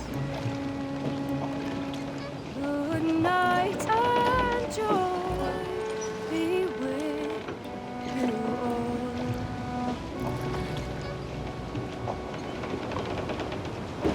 In the present, the new researcher is enlisted by John Standish, Abstergo Entertainment's IT manager, to hack Abstergo computers for valuable information. Standish carried out his infiltration working with the assassins, specifically Sean and Rebecca, who knew nothing of John's true nature. John was a sage, and his true aim was to reincarnate Juno. This became possible only a year prior, when Juno was loosed from the Grand Temple and her consciousness entered what she calls the Grey. This effectively is the digital realm, an intangible space that centers the internet and various networks of communication that Juno, from this space, can utilize. In one decrypted data packet, she speaks of how Desmond Miles and Clay Kazmarek live in the Grey with her. Standish's plan involved using a program to transfer her consciousness into the body of an unknowing researcher. When Juno was too weak to leave the Grey, a frustrated Standish kidnapped the researcher, and before he was able to use a poison to silence them, Abstergo agents shot him dead and Noob returned to work. November 2014, a researcher for Abstergo Entertainment was assigned to relive the memories of Shay Patrick Cormac, a colonial assassin turned Templar in the midst of the 7 Years' War. Shay, a relatively fresh assassin, finds himself increasingly polarized. He's assaulted, condescended, and relegated to second or third, or fourth or fifth favourite of his mentor Achilles Davenport. In 1754 though, a significant mission falls to Shay, the recovery of a piece of Eden located in Lisbon. A strange pointed thing that seems to function more as a power source than a tool. When Shay makes contact and removes it from its place, the land is disturbed, shuddering and breaking, before worsening into a massive earthquake that Shay scarcely escapes. Tens of thousands of innocents were killed, and Shay's faith in the Brotherhood was annihilated. A similar disaster had occurred in Haiti 4 years prior, also at the hands of the assassins. So Shay didn't see this disaster as an earnest mistake, but part of an emerging pattern. So what's the next city you want me to smite? What happened in Haiti happened in Portugal. A great earthquake. Thousands dead thanks to your damned manuscript! This cannot be. Shay, a person cannot start an earthquake! A person meddling with these precursor machines could. You saw the box, Hope. The temple was filled to bursting with that kind of power. You made me slaughter innocents! How dare you! You defend him? Achilles sent me in there like Macandal sent his man in Haiti. What the hell's going on? Stop this! The operation was delicate. Perhaps you are shifting the earth itself. Who are you to decide what city falls next? Get him out of here. With the integrity of the Earth itself at stake, Shay decides that an event like this can never occur again. He elects to steal the precursor box from the assassins. This is the Isu device that, when powered electronically, projects the locations of precursor temples, like the one in Lisbon. Without this, Achilles can meddle no further with the sites. This plan is disrupted by Achilles, and Shay is chased to a cliffside from which he is shot.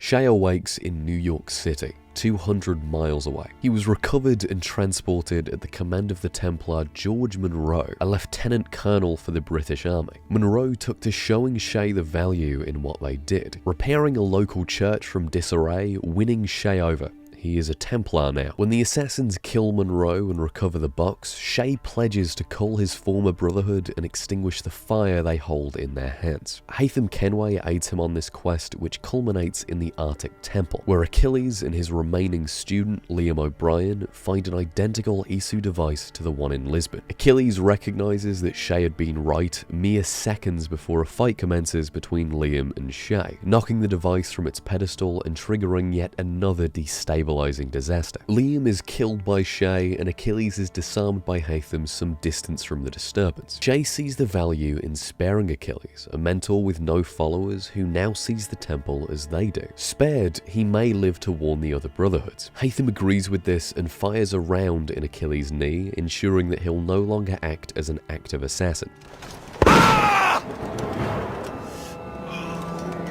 Never forget what has happened here. In 1776, a 45-year-old Shay finally tracks and recovers the box in Paris from the French assassin Charles Dorian, who is killed in the process. I'm just finishing old business. Old Connor and his assassins. The American Revolution undid your Templar business. And perhaps we shall start a revolution of our own. It's the footage of Shay's year-long purge that Abstergo sought out in 2014. Otto Berg, a member of the Templar Inner Circle and a fellow assassin hunter of sorts, edits together a little Dark Age TikTok tribute of Shay being awesome and the assassins being pearl-clutching moralists. Noob uploads the footage to the assassin server and is later given the choice to join the Templars or die. And your eyes have been opened. You have seen the world for what it truly is. There's no turning back now. We got big plans for you. The Father of Understanding guided you to us, and for that we are grateful. The test of your true worth begins now. And it begins with a choice. Join us, and a bright future will be all yours. Refuse. In November 2014, a gamer nicknamed Initiate is playing a video game on the Helix, Abstergo's game hosting software. Their visual is hacked by an assassin codenamed Bishop. She explains that Abstergo, through their software, is stealing the user's genetic information in order to reap their genetic memories. The gamer is then brought on board as an assassin initiate. With the assassins, they'll seek out the remains of Francois Thomas Germain because he was a sage, and in the mid-2010s, assassins and Templars fought an arms race for sage remains. This was all kicked off by Abstergo's Phoenix Project, an initiative established following the death of John Standish. Standish, being a sage with an incredibly high density of triple helix Isu DNA, served as a goldmine for Isu knowledge. Alvaro Grammatica led research into Standish's unique genetic makeup with the goal of sequencing the triple helix genome. If Abstergo understood the minds behind the pieces of Eden, then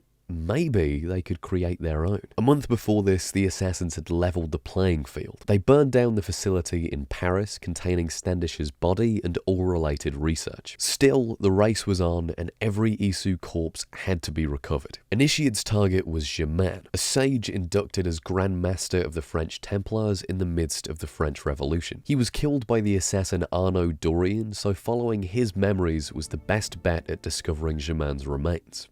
In 1776, when Arnaud's father Charles was assassinated by Shay Cormac, an 8-year-old Arnaud was taken in by Francois de la Serre, father of Elise and then Grand Master of the French Templars. The culture of this assassin-Templar conflict appears quite unique. Both groups are entrenched in bureaucracy and nobility, and the French sect of the Assassins and Templars are at a truce as France's foundations begin to tremble. Arnaud quickly fell in love with de la Serre's daughter, which is okay, like it's fine. Who cares? This is the least perverse sexual relationship in all of France ever. In 1789, they find one another on opposing sides of the Assassin-Templar conflict when Arnaud is framed for the murder of Francois de la Serre by his traitorous Templar subordinates. The conspiracy was headed by Germain, who de la Serre had expelled for insisting that the Templars act as catalysts of the French Revolution, a radical idea that de la Serre couldn't abide. Like Roberts before him, Germain, a sage, was afflicted by visions of a distant past. These experiences initially troubled Germain, but his anxieties were allayed upon the discovery of the Codex of Jacques de Molay, another Templar sage executed in Paris centuries ago. The Codex reaffirmed Germain's visions. He felt connected to Molay and set forward bringing his lost vision to fruition. In the storied eyes of Molay and Germain, the Templars had lost themselves to decadence and bureaucracy. Germain's New World Order decreed a revolution. By overthrowing de la Serre and the aristocracy at large, the Templars could return to their old clandestine ways, and the people could be reminded of what unchecked liberty looked like. So the Templars worked to accelerate the French Revolution into a stark, grisly warning sign. If this vision was achieved, power would return to its proper place and the people would fear its application. Arnaud was a major impediment. Although he didn't understand Germain's designs or the purpose of the revolution, his hunger for vengeance racked the order and its schemes regardless. He and Elise reconciled and worked together to dismantle Germain's operation. This culminated beneath the Paris Temple, where Germain, equipped with a Sword of Eden, takes on both assassin and Templar. Wait for me!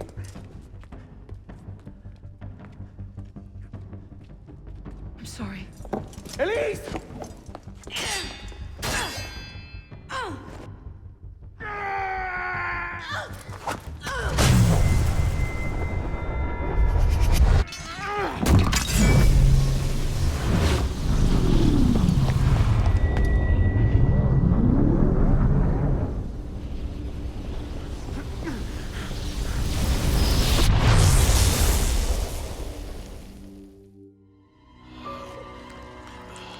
Germain was buried in the catacombs where his remains were rendered useless to Abstergo.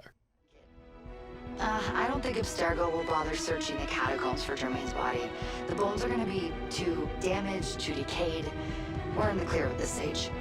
You did good work. In 2015, Isabelle Ardant, head of historical research at Abstergo and member of the high-ranking Inner Sanctum, made an exciting discovery. She had located a Shroud of Eden, a wearable Isu technology with unbelievable healing properties. If she could get this to Grammatica, then the Phoenix Project would make huge advancements. Grammatica now sought to engineer an artificial Isu body, an ambitious initiative that would make great progress with the Shroud in Templar hands. When the assassins discover that Ardant is tracking a piece of Eden in London, Sean Hastings and Rebecca Crane confront her. Prick. It's people like you that give historians a bad name. I'm afraid I don't have time for you today, Mr. Hastings. Thank you for making my job easy. Oh, shit. It does look grim. Master Berg, Agent Acosta. Deal with them, please. Move it! Hunt them down! So the stage is set for a race to the Shroud. Sean and Rebecca enlist the help of Galina Voronina, mentor of the Russian assassin Brotherhood and a highly skilled combatant. Up against the assassins is Sigma Team, a group of Abstergo operatives led by Otto Berg, though their squad is only small this time around. Their number consists of Berg, who looks like this for the time being, Isabelle Ardant and Violet da Costa. She isn't a member of the Inner Sanctum like Berg and Ardant, but is intimately involved with Project Phoenix, and by the looks of things is rising in status very quickly. Initiate is re-enlisted to sift through the memories of young twin siblings Jacob and Evie Frey in 1868 London with the goal of locating the Shroud. Since the assassination of assassin mentor Miko a century prior, London has been the picture of Templar domination. The city works for Templar Grandmaster Crawford Starrick like one big, well-oiled machine. Through his Templar front company, Starrick Industries, Crawford dominates London's factories. And in this age of industry, that means he controls the media, international affairs, banks, rail, and even the underworld. In Jacob's eye, that was the key to liberating London. I saw myself as a gang leader. Firm, but fair. Well, I have uniforms. And I'll unite a mix of disenfranchised outsiders under one name. That's it, Evie. We can rally them to our side. Oh, like the way that you rallied those card players at the Oakbrook Tavern into the river. Oh,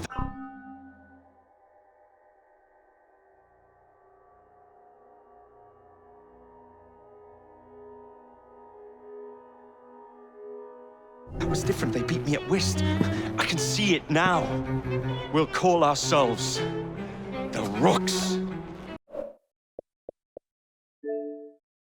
While Jacob raised a street gang to liberate the city, Evie sought out the Shroud and rivaled Lucy Thorne, Starrick's second in command. When Evie bested Thorne, she made a major blow against Starrick, who, within 6 months of the twins' arrival, was compromised. When both Starrick and the Freys discovered that the Shroud was kept in an Isu temple beneath Buckingham Palace, a race ensued. Starrick narrowly won, giving him the time to obtain and don the Shroud. This made for an uphill battle against the supercharged Starrick, but against the odds, the Freys emerged victorious. When Jacob placed the Shroud in its compartment, the modern-day assassins had the information they needed. Just a few minutes too late. Sigma Team had beat the assassins to the punch. The assassins took advantage of their camouflage and discharged a smoke bomb. In the confusion, Berg was disarmed and injured with a throwing knife, then intercepted by Galena, while Ardant was fatally electrocuted by Sean. In the commotion, Berg instructed DaCosta to retrieve the Shroud. Rebecca gave chase, but was shot non-fatally by DaCosta, who escaped with the Piece of Eden and passed it to Grammatica. You're gonna recreate a precursor from scratch. Bingo!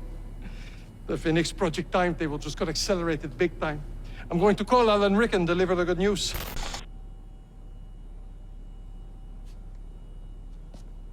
Hello? It's me. Brought the Shroud as you asked, but I'm scared. Do not fear me. You've done well. I'm not scared of you. I'm scared for you. Anyone finds out what you've been doing. You have played your part, my instrument. I will save you. I will save you all. Unbeknownst to the Templars' inner sanctum, Violet DaCosta is a member of the Instruments of the First Will, a cult who accept the Isu as superior and work to see their supremacy re-established. DaCosta, for 3 years, has worked as a covert agent of Juno and is effectively the leader of the Instruments. When Grammatica's Isu body is finalized, DaCosta intends to transplant Juno's consciousness into it from the Grey, a plan that is surely accelerated now that Abstergo have their hands on the Shroud and located yet another very potent source of Isu DNA. What brings you here? I came to gloat, actually. Look at this data. A sage! It gets better. Check his patrilineal line. Let's see. Patrilineal line. 19th century American Midwest. 18th century American Revolution. 16th century Ottoman Empire. 15th century Italian Renaissance! Oh my god. You don't mean... Yeah. The best part? His mother just walked him into one of your new clinics in New York City. I'd really like to strip him for parts like we did with Subject 17. Oh no, you don't. You had your chance with the Shroud. This asset is mine, and I won't be a party to the needless mutilation of a 10-year-old boy. It's inhumane. So what do you plan to do with him? Given his unique lineage, I think we should put him into an animus for the next 50 years.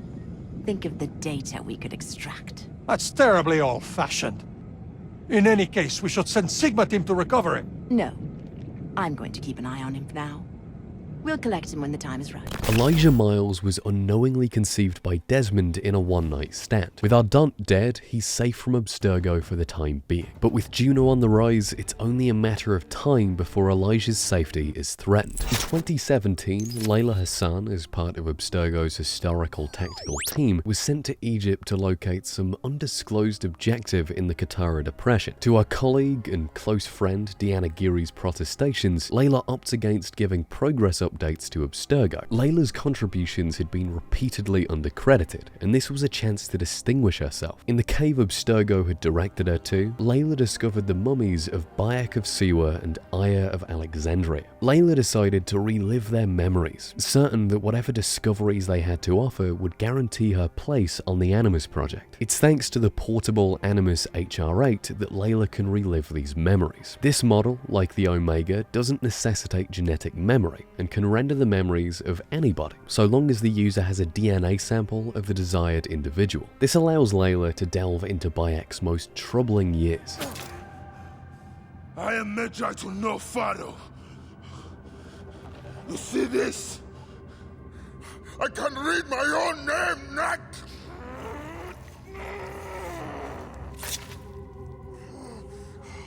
We will find you. We will find you in your sleep! Sleep. I never sleep. I just wait in the shadows, and I will kill you all! Everyone who sniffed the air that day in Siwa!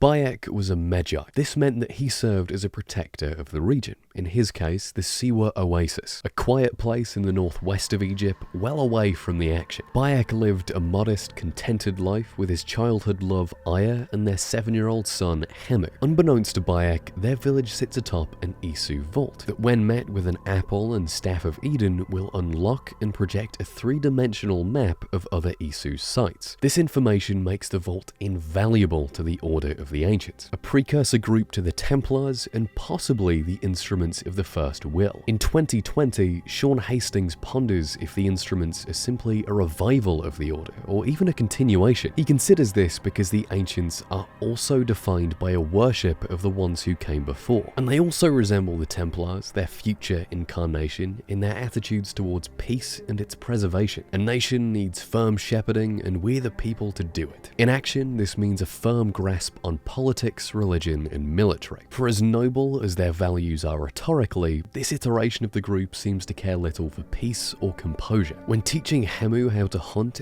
Bayek is attacked and knocked unconscious by a group of armed guards. When he awoke, Bayek was led into the Siwa temple and interrogated in front of the vault by a group of robed people whose identities were concealed with ornate masks. They were bickering back and forth about the door and how the apple wouldn't open it, all gibberish to Hemu and a rope-bound Bayek. Still, Bayek, as the region's Magi, was expected to solve their predicament. One of their abductors warned Bayek that if the vault wasn't open when they returned, Hemu would die. Hemu, wanting to prove his bravery to his father, stole a knife from a guard standing on watch and handed it to Bayek. As Bayek struggled to cut his bounds, the group's leader announced that their time was up and the boy would die. When Bayek broke free, he incapacitated 2 guards and plunged his knife at their leader. He caught the blade and thrust Bayek forward, killing Hemu.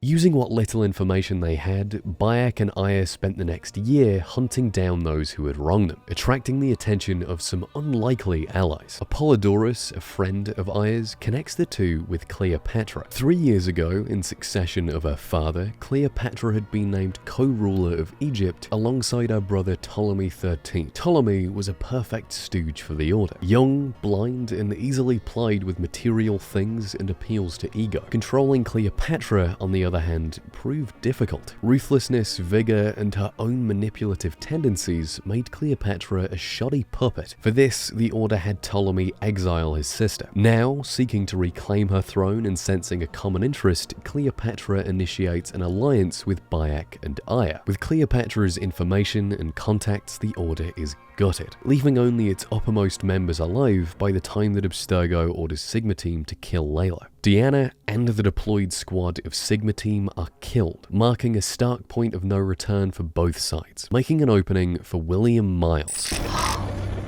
Habibti, I should have listened to you. Oh, Habibti. Those don't need to be your last words. Who the fuck are you? Does the name William Miles ring a bell? Assassin? Then you know who I am.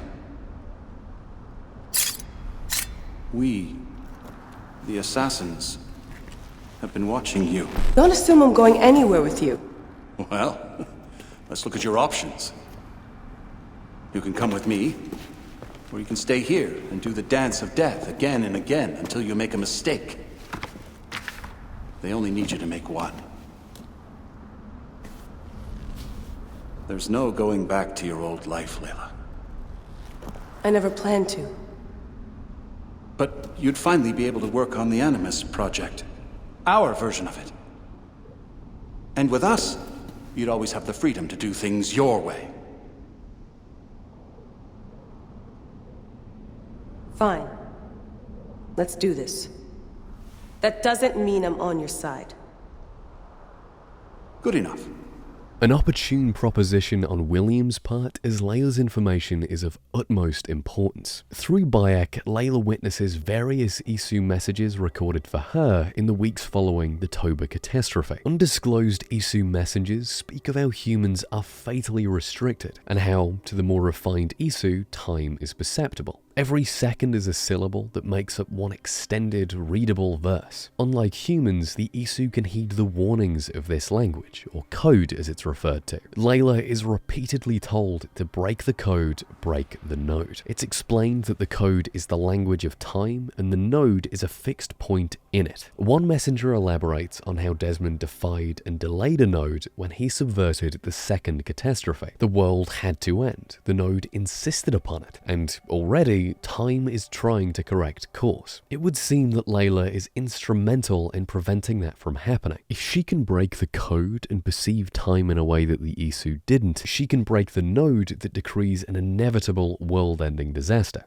While tracking the Jackal, or Septimius, Bayek and Aya aid Cleopatra in her political gambits. When Cleopatra allies with Caesar and Ptolemy dies, the Order begins to encroach on their new puppets. Cleopatra, more than happy with her newfound throne, submits. Waste of time! Foolish waste of time! And when Bayek is in the process of beating Septimius to death, he's restrained and banned from the palace. Now, Septimius and the leader of the Order, Flavius, serve as Rome and Egypt's pseudo-rulers. And again, this is just a recap, so as much as I'd love to, I can't dive into the ever-shifting motivations and rich histories of characters like Flavius, but like the Altair thing, I've written a dedicated video, and that's going to be coming out as a series of 4 vines. After Flavius unlocks the Siwa Vault and ravages the village, Bayek defeats him and is finally able to let go from his quest for revenge. Your son's death made the Order bow to me!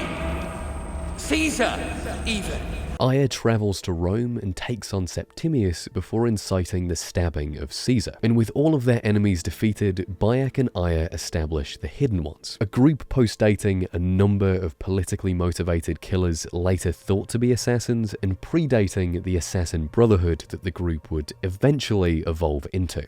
Earlier in 2017, Juno sent the instruments to retrieve Elijah. When an Abstergo agent killed his mother in the process, a grudge was baked into the boy. He played along with Juno's schemes, but secretly had designs of his own. Assassins and Templars realized that they had a common threat, so Otso Berg and the assassin Charlotte de la Cruz put their differences aside to defeat her. The instruments hijack Grammatica's Phoenix Project lab in Australia and successfully transplant Juno's consciousness into an Isu body. It's at this moment that assassins and Templars descend on the lab, and a skirmish breaks out between the 3 factions that sees DaCosta and Grammatica fatally wounded. In the midst of the action, Elijah stabbed an instrument to death with a screwdriver and swiped the Koh-i-Noor, a piece of Eden that he was able to use to administer mind control on Juno. In the confusion, de la Cruz fatally stabs Juno with her hidden blade before being crushed by the collapsing lab. Elijah then escapes with the Koh-i-Noor and is presumed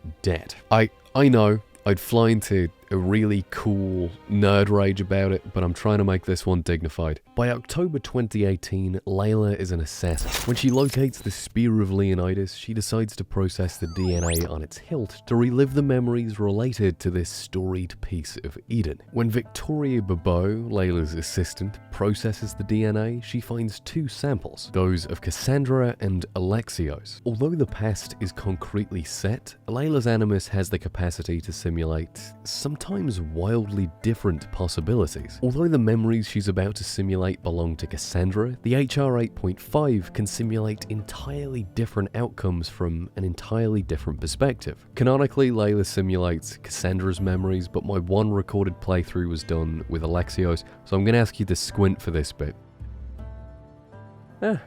Same as it ever was. Cassandra and Alexios are two children of Pythagoras, a scholar obsessed with the Isu and their society. So much so that he abandoned the children and their mother Mirage to research the Isu in the city of Atlantis in an Isu vault located beneath Terra. Mirage was the daughter of Leonidas, a Spartan king who wielded an Isu spear that was named for him. Leonidas was a legendary warrior with a high concentration of Isu DNA, giving him a high proficiency with the spear that he carried victoriously into battle until Thermopylae, a battle he was doomed to lose by the scheming cult of Cosmos. This young order had steadily been rising in influence. What they sought was a fresh start for Greece, so that they may reshape the country in the mold of unity and orderly development. In order to wipe the slate clean, the cult engineered controlled wars. When their designs called for the Battle of Thermopylae or the Battle of 300, a Persian attack on Sparta, Leonidas defied the cult and made a final stand. Following this, the cult decided that his bloodline posed a threat and must be eliminated. Decades later, a so-called prophet and cult member prophesied that Alexios, Cassandra's elder brother, would destroy Greece and that he had to die. Cassandra interfered with the execution, accidentally pushing both Alexios and the executioner from a cliffside. Cassandra herself was now set to be executed. She was dropped from the cliff by her adoptive father, Nikolaos. Both she and Alexios survived the fall and went on to live drastically different lives. Alexios was groomed by the cult and welded into its greatest weapon. Aspasia, the cult's leader, didn't approve of his ascension, as she was a traditionalist, but ultimately still helpless to his growing influence within the cult. Cassandra grew to be a bounty hunter. She discovered that Alexios was the cult's chief mercenary and tried, and failed, to make her brother see reason. As Demos, Alexios felt divinely important, like a demigod who would save Greece, and so he went on, maiming and killing all those who stood in the cult's way.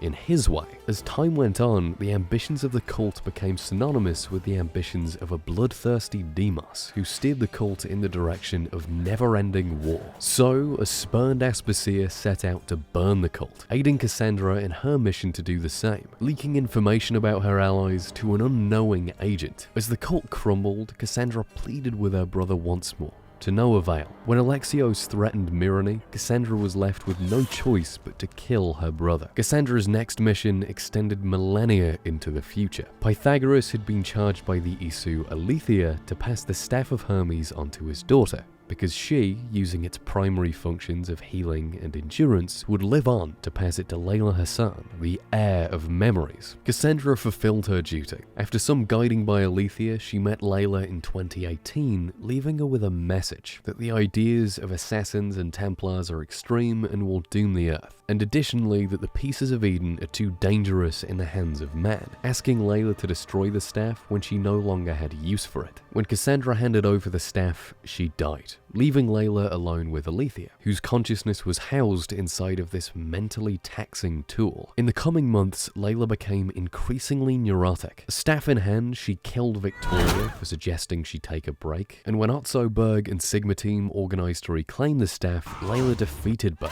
before cruelly impaling him.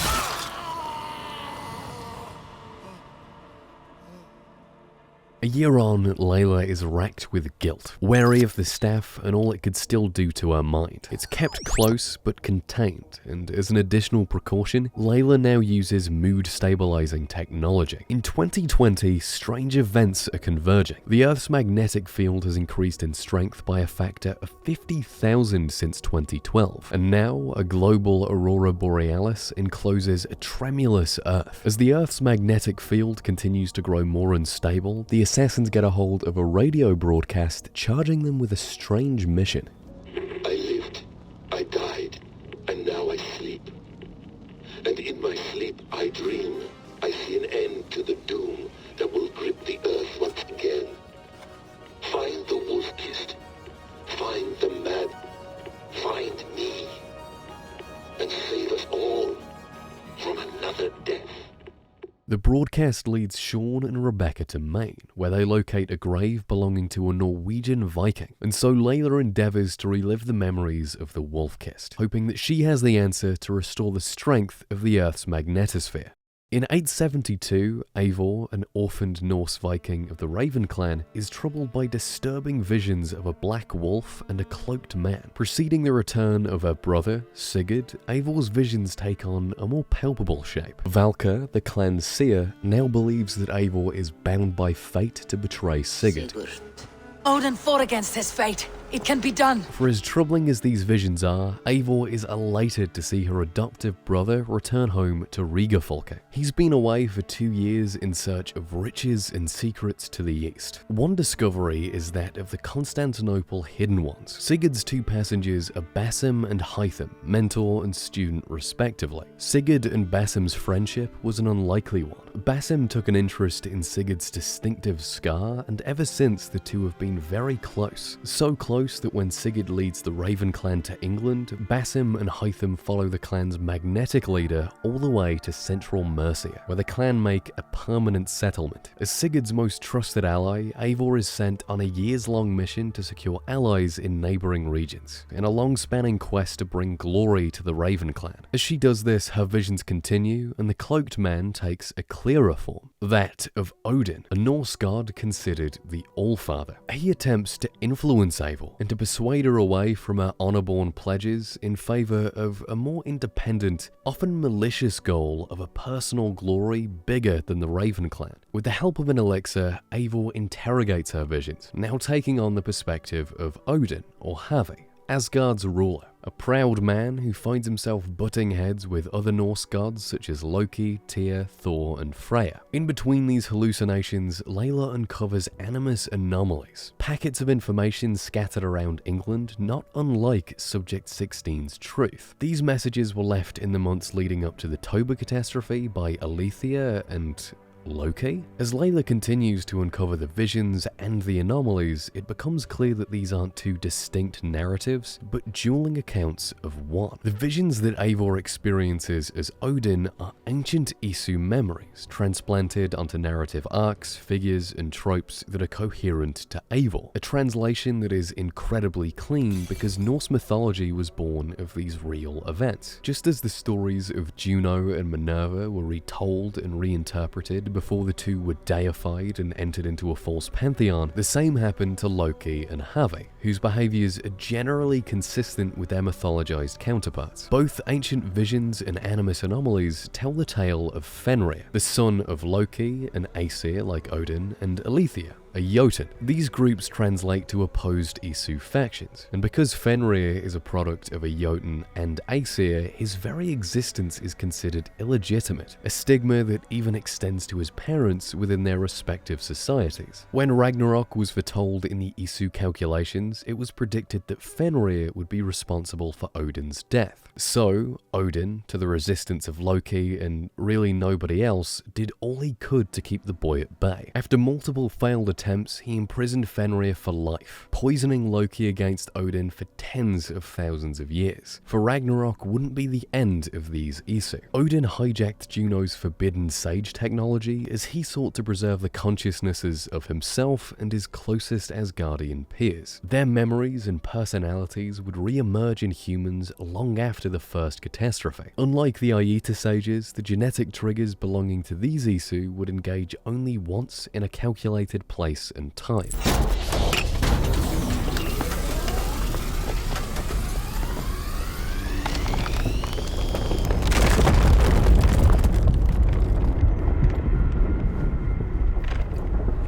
Let it flow.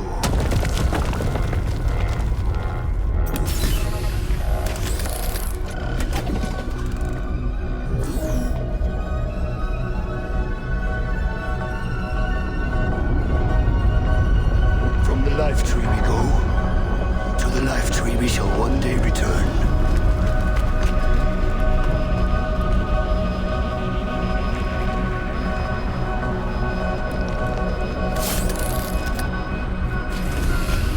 None may follow. Loki least of all.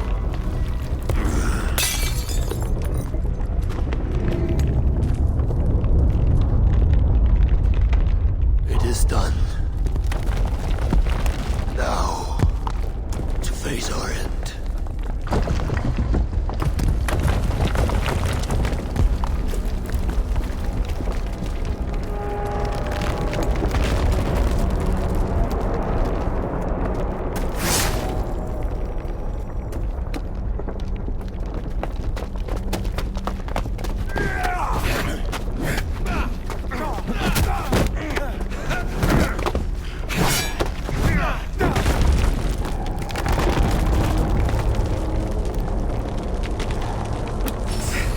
I will find you, Mad One, on the far side of our doom.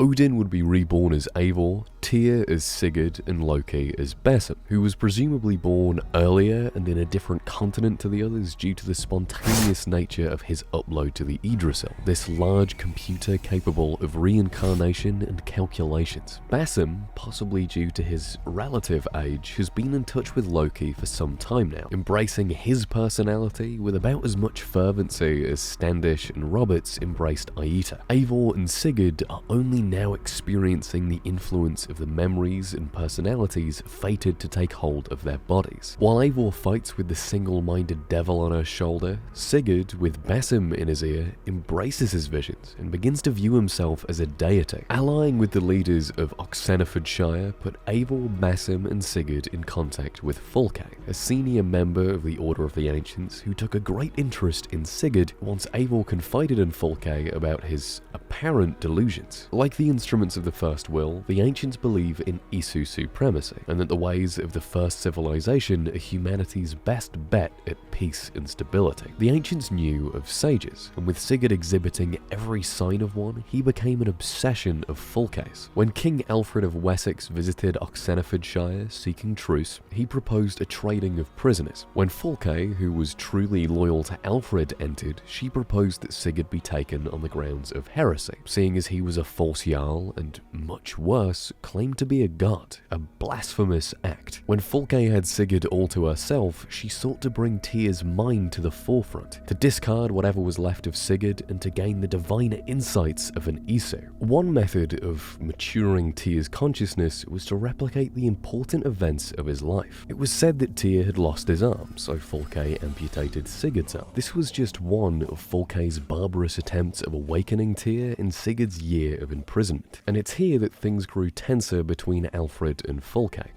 When his brother Ethelred was killed battling the army of the Danish Viking Guthrum, Alfred took on his titles, becoming the King of Wessex and the leader of the Order of the Ancients. Alfred was a truly pious king. He was a devout Christian and saw his religion as being integral to the unification of England. He believed that a people could achieve peace and harmony only by dedicating themselves to the Christian God, and it's for the same reason that Alfred made a remarkable King of England, that he was an innate enemy of the Order that he'd inherited. The Order believed that the first civilization were gods, a brazen rejection of the Christian creation story that boldly advanced into sheer sacrilege with the worship of these people and the hunting of their reincarnates. So, with the Order dropped into Alfred's God-fearing hands, he desired to suffocate them. When the Hidden Ones arrived on England's shores, Alfred sent letters to Hytham detailing the whereabouts of his underlings, under the pseudonym Poor Fellow Soldier of Christ. Hytham, with the aid of of Eivor dismantled the Order, though not before Sigurd was freed. He was the priority, concurring with his torture were the attempts of Eivor and Basim to gain allies who would stand with them in a siege of Portchester, Fulke's fort. On one campaign, Basim opened up to Eivor. No, mine is not the usual path. The Creed does travel. Our ideals are universal, we believe that. So there's nowhere you call home? No place I call home. No. Weird. For me, home is family. But I have no family. No one? Not even Hytham? Parents, brothers, all dead. I lost my parents when I was 9 winters along. Without Sigurd, I would have.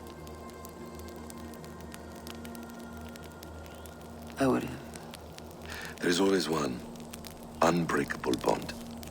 Yes. Children. They bewilder you. They can cause you so much worry. Fill you with joy. Even stop your heart. And if you're lucky, they replace you.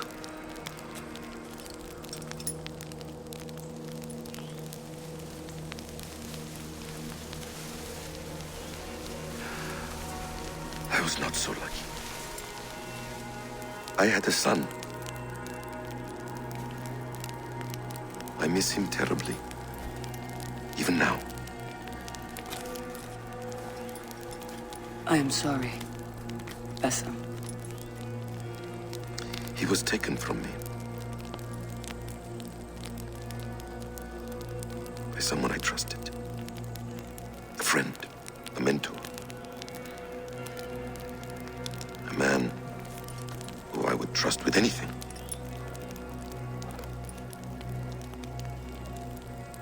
But a man you trust with anything can take everything.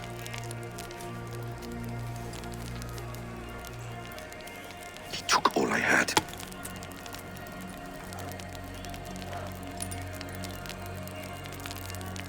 All I had.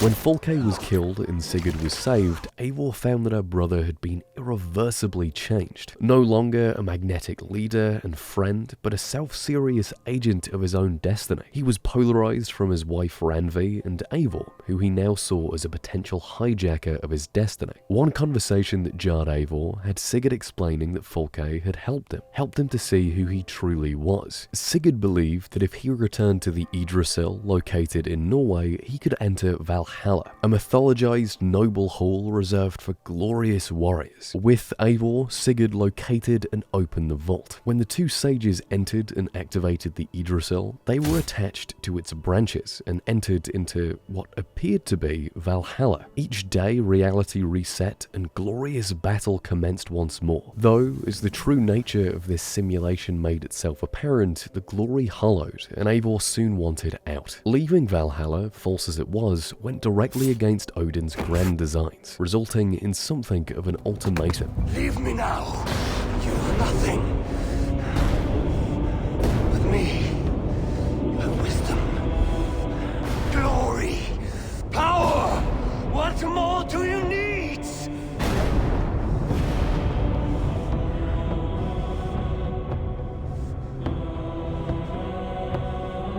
Everything else.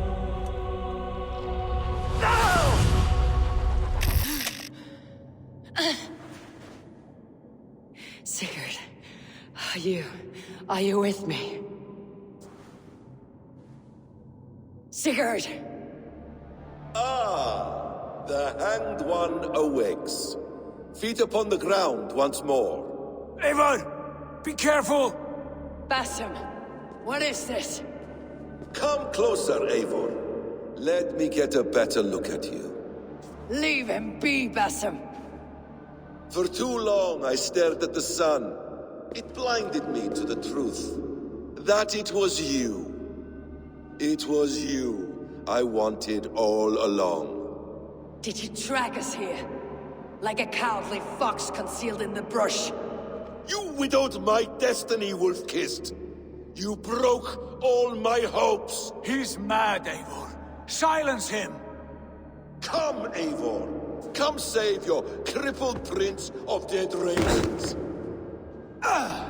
With the help of Sigurd, Eivor was able to best Basim and trap him inside of the Yggdrasil, inside of the Grey. This technology serves as a gateway into the digital realm, from where users can peer into infinite possibilities or even simulate them. This is why Eivor and Sigurd were able to briefly live in a romanticized Valhalla, and it's from the Grey that Basim sent the instructions to seek out the Wolf-Kissed. Although his true physical form is immobilized and locked into this machine, Basim's consciousness is safely sustained by the Yggdrasil. And with that threat pacified, Eivor returns to England and is welcomed back to the Raven clan as its new leader. Sigurd had realized that he was no longer the leader his clan needed and ceded his position. In spite of Basim's shocking betrayal, Eivor and Hytham remained on good terms, and Eivor continued to aid in the assassin mission to destroy the Order of the Ancients, still using the tip-offs of the mysterious poor fellow soldier of Christ, who sent one final letter when Eivor had killed every member except the Grand Master, who Eivor was told to find in Athelney. Here, Eivor didn't find a crazed fanatic, but King Alfred. Shadowy friends, that England is swept clean. Your work is done. You? Grand Magister was not a title I desired. It passed to me on the death of my brother, from my father before him. Defilers of God's majesty and grandeur. I was their master, and I loathed them. With Goodwin, I set a plan in motion to destroy the Order from within. But my troubles with the Danes delayed that plan. But your trouble with this Dane is what led to their demise. You are Norse, are you not? You have a good ear. I owe you my thanks, Eivor. For that, I give you this. The key to my study. That you may better understand the good you have done. With the Order all but destroyed, you have made room for a greater idea. One to take its place. A universal divine order, inspired by God for the betterment of man. With a poor fellow soldier at its head. You have saved England, whether or not that was your intent. Now let England save you. England is no more, Lord. You're the last of her kings, and yet you have no kingdom. Look around you. God's works are wondrous. They cannot be ignored, nor resisted. In time, all those who accept God will flourish, and all those who defy him will fall away. With the fanatic ancients purged, Alfred would mould a holier successor, more deserving of the power, for the Templar Order would act only as missionaries, delivering God's will through peaceful, unifying order. Over the following centuries, Alfred's vision would spread and change, but the genesis of the Templar Order was something earnest. When Layla exits the Animus, Sean and Rebecca reckon they've found their solution. Are you thinking what I'm thinking? Desmond. The two explained that when Desmond activated the global Aurora Borealis device, the magnetic field that shielded the Earth's atmosphere was switched on, but never off, leaving it to strengthen exponentially over the last 8 years. To slow the field, Layla sets out for the Yggdrasil Vault, bringing the staff with her to protect against the chamber's heat and radiation. When the Yggdrasil activates, one of its branches attaches to Layla, and the staff is dropped onto the central platform. When Layla enters the Grey, she speaks with Basim, now a studied reader of the calculations of time. He materializes a glowing pedestal resembling the global Aurora Borealis device and tells Layla that activating it will stabilize the Earth's magnetic field. This holds true, and the node that instructed a third disaster is postponed once more. As Basim disappears, a glowing figure emerges. Layla. Hello. You know me? Yes. Through the calculations I read here in the Grey. 8 years ago, the odds of your arrival were 15,055,003,276 to 1. As the years passed by, those odds improved, And as of yesterday, near even. It's a pleasure to meet you at last. Who are you? And what is this? I am the reader of the calculations. All these, possible futures for you and the world outside. I have spent much of my new life reading these, searching for a way to finish everything we started so long ago. It begins here. You slow down this machine and save the world, from which point all possible futures expand. Millions upon millions of possible roads. But in every one, another catastrophe recurs. The node collapses and the world is wiped out. The human race dwindles and fades. I must keep looking. I must find the solution for you. I must leave you with something. This node. This is right now where I slow down this machine? Yes. I start all my calculations from this point. The only thing I know for certain. That seems limiting. How do you mean? What if you went back further, to 2012 when Desmond saved the world? Desmond? What if he didn't save the world? What if he walked away and let the world burn? Look at those timelines. Read them instead. I see. An interesting idea. Fascinating. Billions upon billions of new timelines to explore. Exactly. These are timelines that never came to pass, but they could have. If Desmond had let the world be destroyed, maybe the humans that survived would have learned something from the disaster. And maybe in one of those timelines they could have found a way to prevent it from happening ever again. That is brilliant. How did you come to that idea? If you spend too much time narrowing down what's possible, you may never give another thought to the improbable. Thank you for your insights, Layla. It's only the beginning. We have a lot of data to sift through. Are you staying? Until we find something useful, I will. I don't want this to happen ever again. You may not have much time, Layla. The machine is powered down, but the radiation, it will linger for decades. By my calculations, you have 73 seconds before your exposure is lethal. I'm not worried. I have the Staff of Eden. It heals and protects. No. You do not. What? How?